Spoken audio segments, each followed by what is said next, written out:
I came home from hospital on a Thursday afternoon. 11 days in the ICU. Heart attack. I had one bag. The clothes I was wearing. When the ambulance took me, I walked up to my front door. Put my key in the lock. It didn't turn. I tried again. Nothing. The lock was different. Brand new. Shiny silver. Not the old brass one I had fitted myself 15 years ago. There was a letter on the mat inside. Official envelope. Solicitor's stamp. My son had sold my house. While I was unconscious in intensive care. While nurses were keeping me alive with machines. He had taken every single penny. And he genuinely thought, that a 67-year-old man recovering from a heart attack would just accept it. That was the last mistake he ever made. My name is George Hartley. Born and raised in Manchester. I left school at 16. Started at a sheet metal factory the very next Monday morning. 7 in the morning until 6 at night. 5 days a week. Sometimes 6. I met Sandra when I was 22. She was funny. Bright. I fell completely in love with her. We had Thomas when I was 24. For a couple of years it was good. Small terraced house on Birchwood Avenue. Nothing fancy. But ours. Then one Tuesday afternoon Sandra packed a bag and walked out. Thomas was 4 years old. He was sitting on the kitchen floor. Playing with his toy cars. He looked up at me and said, "Where's Mummy gone, Dad?" And I said, "She's just popped out, son. She'll be back soon." She never came back. From that day I was everything to that boy. Father. Mother. Cook. Cleaner. Homework helper. Football coach on Saturday mornings. I worked nights so I could be home. When he got back from school. Double shifts every Christmas. So there were presents under the tree. I paid for his university. Every semester. Every year. I never once complained. Never once made him feel like a burden. Because he wasn't. He was my son. He was everything. When Thomas was 26 he hit a rough patch. Lost his job. Relationship ended. He called me on a Sunday evening. Said, "Dad, I don't really have anywhere to go right now." I said, "Get your stuff. Come home."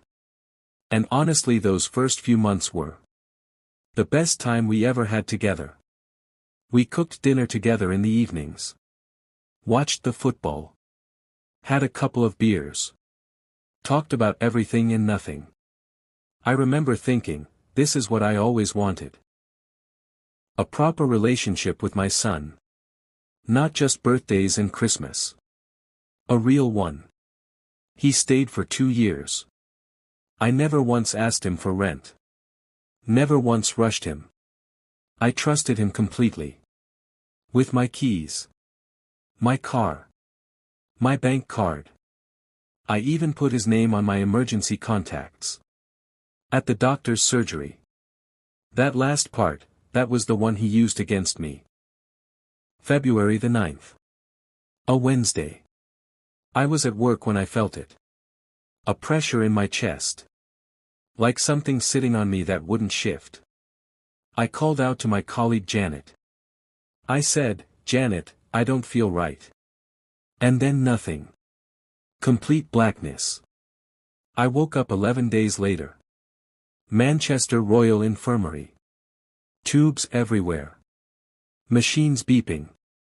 Thomas was sitting in the chair beside my bed. He looked up when I opened my eyes.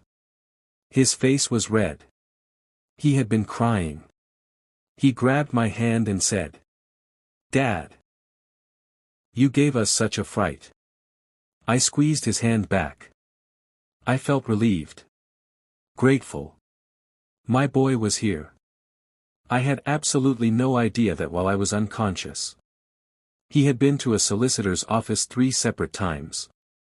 3 weeks after I got home, staying at my neighbor Margaret's spare room, a letter arrived. From a firm of solicitors in the city center. It confirmed that the property formerly registered in my name had been successfully transferred and sold. Completion date: February the 14th. Valentine's Day.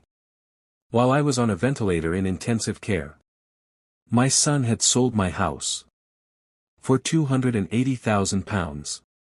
He had forged a medical certificate, paid someone to sign a document stating I had suffered permanent cognitive impairment.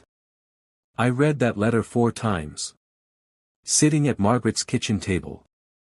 Then I folded it very carefully, put it back in the envelope, and I called Thomas. He answered on the second ring. I said, "Thomas, did you sell my house?" There was a pause. Then he said, "Dad, you were dying.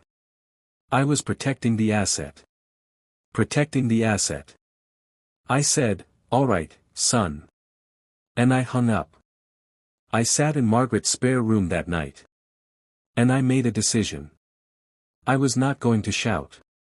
I was not going to beg. I was not going to fall apart. I was 67 years old. I had a heart condition. No house. No savings. Nowhere permanent to live. And I had never been more dangerous in my entire life. I found a solicitor named Patricia Clark. 30 years in fraud and property law. I sat in her office and put everything on her desk. She read through it slowly. Didn't say a word for 10 minutes. Then she looked up and said, "Mr. Hartley, your son made a very serious error. Several of them actually." I said, "I want this done quietly. No warnings. No chances to fix it. I want him to wake up one morning and find out it is already over." Patricia smiled. She said, "I can do that." It took 8 months.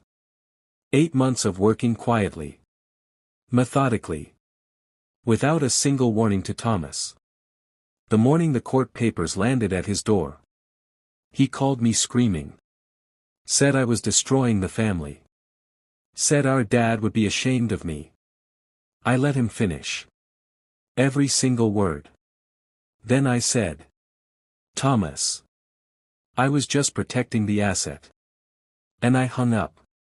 The court ruled completely in my favor. The sale was declared unlawful.